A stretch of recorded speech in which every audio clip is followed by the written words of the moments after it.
જય સોમનારાયણ બધાને. ગોલુભાઈ આજના દિના મહેમાન છે. સુરત દાદાના કર્યા દર્શન. અમારા અશોક કાકા ઇલેક્ટ્રિક વાળાઓ 24/7 ફોન કરો એ ભેગા હાજર. આ ભાડું થાતું પપ્પાએ ડબલ ડોર નો બંગલો બનાવી દીધો ને આ એક મકાન બાંધવાનું બાકી છે. બેટા પછી ખાવા હાલો. કાયમ માટે ઘરમાંથી વિદાય નથી લેતો ભાઈ. ઉપડી ગયા પછી ઓફિસ જવા એને બાકી આજકાલનું બિયારણ. પોગીને કર્યું પંત ને ભગવાનને લાગ્યા પગે ને બેઠા કામે.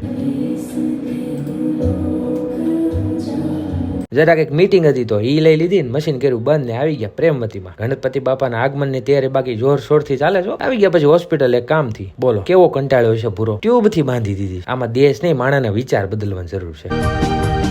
પછી ઘરે આવીને જરાક ક્લાયન્ટ ની એપ અચાનક બંધ થઈ ગઈ હતી તો ઈ જોઈ એક શિખામણ. તમે ક્લાયન્ટ માટે 24/7 અવેલેબલ રહેવા જોઈએ. પછી ક્લાયન્ટ ગોતવા નહીં જવો પડે. ને પાછા હું ને કાકા લાગી ગયા મોટર રિપેરિંગ ના કામમાં. છેલ્લે તો કાઢે પાર કર્યો નો છું ભેગું. ઉપડી ગયા પછી એક નાના ઓર્ડર ને ડિલિવરી કરવા. હાલો ભાઈ લો પીરસે પાણી ભરના હે. આજ તો અહીંયા લગી ચડી ગયું એટલે બહુ મગજમારી નહોતી અને ફાઇનલી વિધિ સમાપ્ત. બેઠા પાછા કામે.